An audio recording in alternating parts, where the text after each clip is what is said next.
few months back, I was reminded of a game I played as a kid that I haven't thought about in years, called Blasterball 2. I decided that I wanted to not only replay Blasterball 2, but also the entire Blasterball series, as I'd only ever played a demo of Blasterball 2 Revolution, and briefly another demo a few years later of Blasterball 3, and I had never seen Blasterball 1.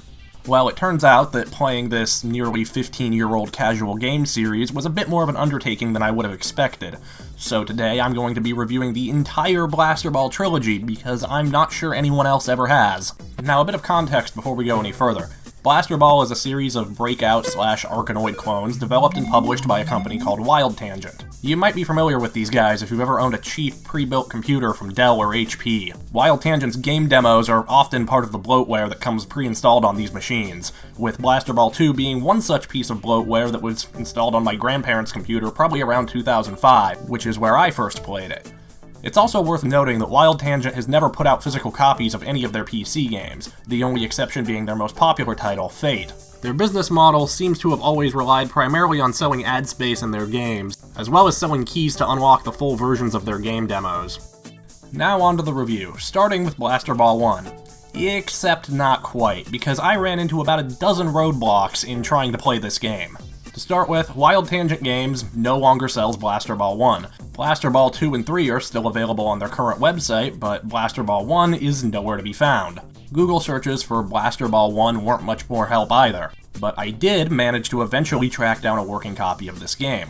Thanks to the Internet Archive, I was eventually able to find this collection of old Wild Tangent games that came installed on a computer HP sold sometime around 2000, including Blasterball 1. Though I later found out that this game does have the alternate title of Blasterball Wild, and looking for that title does turn up a few more useful results. I kinda wish I'd known that before I spent a few hours trying to hunt this game down. Unfortunately, finding a copy of this game is only half the battle. Actually playing it is a whole nother challenge entirely. You see, all the old Wild Tangent games in this collection run on Java, and not the modern Java runtime environment that you're probably familiar with. Oh, no. These games run on the now very obsolete Java web plugin. And just in case that wasn't bad enough, they require an ancient version of the Java web plugin that is so obsolete it doesn't even work with Internet Explorer 6 on Windows XP. Thank God I keep a working Windows 98 PC for just this type of situation, otherwise I'm not sure this review would be happening. But wait, it just so happens that an ancient version of the Java web plugin, along with Windows 98, still isn't enough to run this game.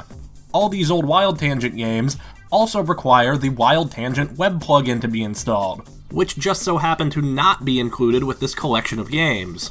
Fortunately, tracking this thing down is a bit easier than it was to find this game initially, but this plugin might be malware. I didn't notice any malicious behavior from it personally, but there are plenty of accusations online, and I can confirm that the program sticks some files in the C Windows directory, which isn't normal and is definitely suspect. So now that we've finally tracked down and installed all these obsolete browser plugins, we can finally play Blasterball 1, right? Well, not quite. Windows 98 decided to pull a Windows 98, and Internet Explorer broke. After spending several hours tracking down obsolete software and setting it up already, I really don't want to fight with Windows 98. So, one more trip back to archive.org, grab a copy of Netscape Communicator 4.6, install it, and now we finally have a functional web browser to play Blasterball in. So let's start up the game. And we get a warning that our color depth is too high. This isn't going away. Okay, quit the game, switch color depth down to 16-bit, relaunch, and now we can finally play Blasterball 1.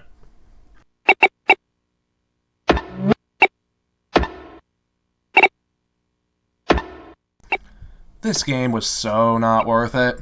Now, don't get me wrong, there is some interesting stuff here, but it's buried behind a mountain of bad design and awful implementation. The first thing that jumped out at me about Blasterball 1 is the way the bricks get knocked out. They have this animation where they'll fly up and spin around with this Mode 7 style effect. Now, I've never seen that before in a Breakout clone, and that's honestly pretty cool. But it's all downhill from here, because the next thing I noticed was this mouse cursor flickering. For some reason, the cursor pops in and out every time you move the paddle around. That's annoying. And then there's the performance. This is probably the game's single biggest issue. This game runs at a silky smooth 60 frames a second, until you try to play it. That's right, moving the paddle, the one thing you have to do to play any Breakout clone, tanks the frame rate. Every single time the paddle moves. And sometimes it's really, really bad. Like, the frame rate will drop to the point where the game is almost unplayable bad. Unsurprisingly, most of my deaths in this game were caused by frame rate drops. And if that wasn't bad enough, this game's collision detection is tied to the frame rate, so when things start to go south, which they will, the ball will sometimes pass straight through blocks and sometimes even the paddle.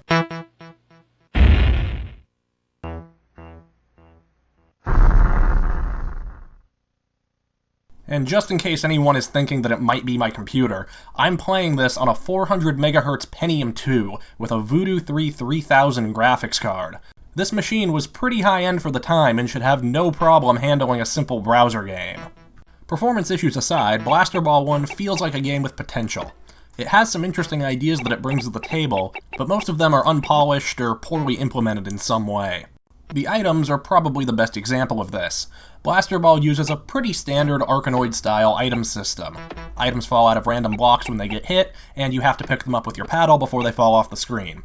Some items help you, some items make the game more difficult.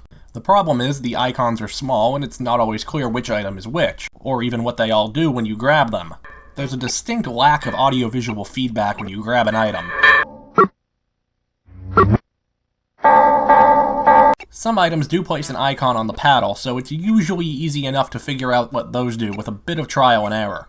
But some items, like the ones that affect ball speed, don't give any clear indication of what they do when you grab them, and if you don't notice the very minute change in the ball's speed at the moment it's activated, you're probably not going to figure out what they do. I didn't even know the ball's speed was changing with these pickups until I reviewed the footage I recorded later. As for the items themselves, they range from pretty typical to a little bit out there. You've got pretty standard things like ball speed and paddle size changes, but then there are things like the rocket power-up. Now, if you've played an Arkanoid game in the past, you might expect this to work kinda like the laser gun, where you click a button and it fires rockets at will and you can just destroy the whole level. But that's not how this works. Instead, the rocket only fires when the ball hits the paddle. This is kind of interesting, but not really that useful because the ball is almost always hitting the paddle at an angle, so you're very rarely directly under a block that can be knocked out with a rocket. I think I only hit 2 with it, and that was on accident. There's also a power-up that inverts the physics of the paddle, so the ball will bounce away at an angle opposite of what it normally would. That's kinda cool, and I've never seen anything quite like that in a game like this before. But it doesn't really work that well because of the aforementioned collision detection and performance issues. There's also some kind of interesting brick types in this game. The most interesting one to me is this one that drops deadly spikes when it's hit. So you have to position the ball underneath it to hit the brick, but then make sure you're out of the way when the spikes actually fall. That's kinda cool, and I can definitely see some potential there. But once again, it's marred by this game's awful collision detection. The bricks in this game are also an odd shape. They're kind of elongated compared to most other Breakout and Arkanoid games. It feels like they're about twice as wide as they reasonably should be. That makes it so it's a lot harder to get the ball to bounce back and forth between columns of bricks like you can do in Arkanoid or most other Breakout clones, and just makes it a lot less satisfying to play. Which brings me to my biggest complaint about the design of Blasterball 1, and that's that it's just a dull game.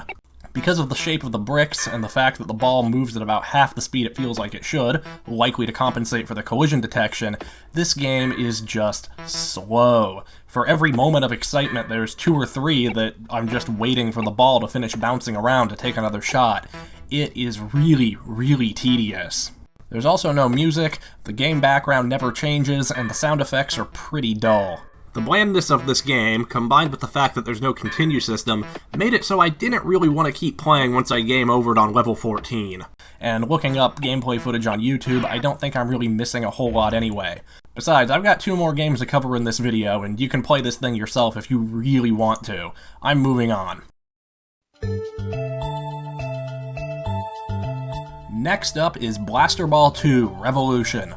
I'm not entirely sure why they went with the Revolution subtitle, but if I had to guess, I'd say it's because this game fixes basically everything that was wrong with Blasterball 1. To start with, this game is a normal Windows executable instead of a weird browser game, so I was able to get it up and running with relatively little hassle. That also means the performance issues the first game had have been resolved. Blasterball 2 runs at a perfect 60 FPS on just about every PC manufactured after its 2004 release date, and the collision detection is flawless this time around. In fact, my only complaint on the technical side of things is that this game forces an 800 by 600 screen resolution with no way to increase it beyond that. Now, to be fair, this was also an issue with the previous game, but there is so much else wrong there that it really didn't warrant mentioning. Blasterball 2's presentation is excellent. The game now has full-screen backdrops that change from level to level, and the sound design is much better. There's even background music now.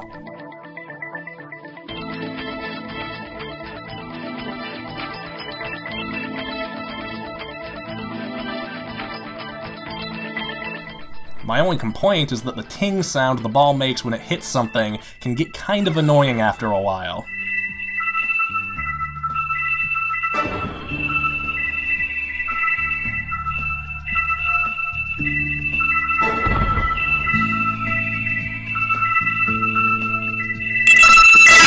There's also a bunch of other bits of little visual flair that really help bring this game to life. Things like sparks, shimmering bricks, and an animated paddle really help give Blasterball 2 its own distinct style. Blasterball 2's gameplay is much improved as well. The ball moves faster now, and controlling the paddle with the mouse feels super tight and responsive. The ball has a tail now too, so it's easier to see the ball and predict its trajectory. Combine all that with a smaller brick size, and getting the ball into narrow gaps and small crevices is super satisfying now. Seriously, Blasterball 2 has some really good game feel. They also fixed the lack of clear feedback that the first game had. Now pickup icons are larger and easier to distinguish from one another, and it's immediately obvious what they all do thanks to distinct animations and audio cues.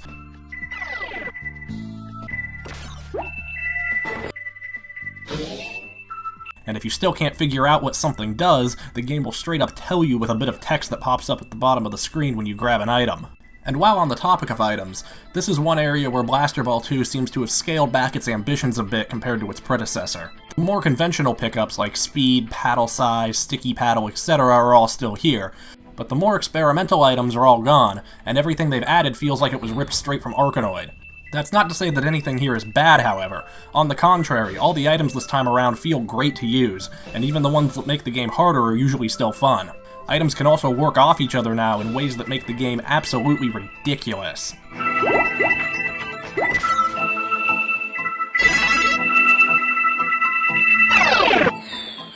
This kind of nonsense really helps to alleviate the dry spells that were so bad in the previous game. Also, did I mention there's lasers now? Because there's lasers, and they're super overpowered. Once you have the laser power up, all you need to do is hold down the button and you'll wipe out most levels in a matter of seconds. In fact, your biggest threat while using the lasers is accidentally picking up another power-up that replaces it. The other new addition to the item system this time around is score multipliers. These things run on a timer and come in double and triple point varieties. They also stack, and you can have up to 5 of them active at once. That means that theoretically you can multiply every point you earn by 15 for a brief period of time. If you make sure to grab these things consistently, you'll be earning 1-ups like crazy. All of this stuff does combine to make Blasterball 2 a little bit too easy in my opinion, but this game is still great fun in short bursts. I can see why my younger self loved this game so much. And I haven't even mentioned things like the bonus areas or boss battles yet. Seriously, this game has a surprising amount of content for what it is. 200 levels to be exact, excluding bonus areas, though that may not be entirely accurate to say seeing as the second half of the game is just the levels from the first half flipped upside down. Even so, Blasterball 2 is a great time that's worth checking out if you're a fan of these kinds of Breakout clones. Before moving on, I should probably also mention that Blasterball 2 had 2 spin-off games. The first one, Blasterball 2 Remix, was released on the same day as Blasterball 2 Revolution, so it might be more accurate to call it more of an alternate version, sort of like the Pokemon games. The second spin-off, Blasterball 2 Holidays, was released in December that same year. Both these games are just reskinned versions of Blasterball 2 with new levels and new music. They don't add any new mechanics or change anything about the core gameplay. Holidays does at least add some new boss fights, but they're just normal levels with some extra obstacles to avoid, instead of the dynamic moving targets like in Revolution and Remix. Both these expansions also used the flip the levels upside down trick to double the length of the game, so the mechanics of Blasterball 2 do get spread kind of thin across all 3 of these entries. My advice if you want to play Blasterball 2 is to either just pick one of these titles to play all the way through, or if you want to experience all the levels with minimal repetition, just play the first half of each of these games. And now to finish off the trilogy with Blasterball 3. This game is absolutely fantastic. It has just about everything you would expect from a Blasterball 2 follow-up and more.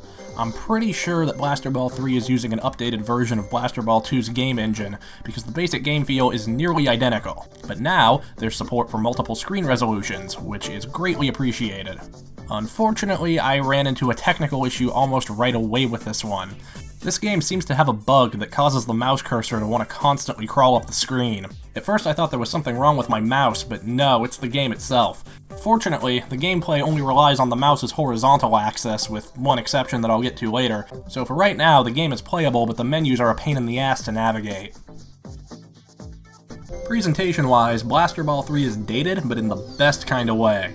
This game came out in 2006, and you can tell just by looking at it. The art designers went all out with the smooth, shiny aesthetic that was so popular with other software of the time. So the game is a visual mashup of Windows Vista, OS X Tiger, and the original Xbox 360 dashboard. It looks amazing. This level backdrop is straight out of a mid-2000s music visualizer, and there are so many other little bits of visual detail and flair, it's honestly impressive. I think my favorite bit of detail is that the indestructible blocks now move a little bit when the ball hits them. Everything here adds to a distinct style, even more so than with Blasterball 2. The sound design is also improved. The ting sound effect from Blasterball 2 has now been replaced with a variety of notably less annoying sound effects that vary based on what the ball hits.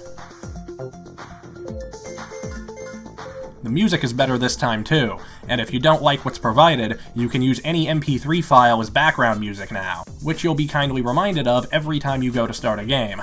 As for gameplay, Blasterball 3 is Blasterball 2 again, but on steroids. Every single item, brick type, and enemy that was in Blasterball 2 makes a return here in some form. The laser gun's been nerfed, so you can't just hold down a button and wipe out a level anymore, but the game more than makes up for it by adding a ton of new stuff to play around with. The most obvious new addition is that bricks now come in multiple shapes and sizes. These new shapes add a surprising amount of variety to the level design just on their own, but most of the new stuff here is in the form of items. There's now an item that shows the ball's trajectory, there's one that adds paddle inertia, there's replicating balls, exploding balls, bigger balls, there's this thing that's like the laser gun but better, and probably more that I forgot about. Basically, there's a lot of new stuff here, and it can all combine to make the game get even crazier than Blasterball 2.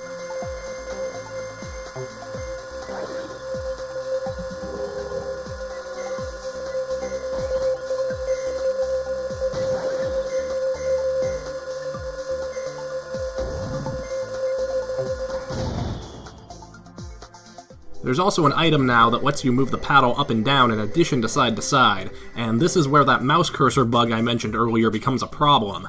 The paddle always drifts upward along with the mouse, which makes the ball way harder to hit and turns what's supposed to be a useful item into a hindrance.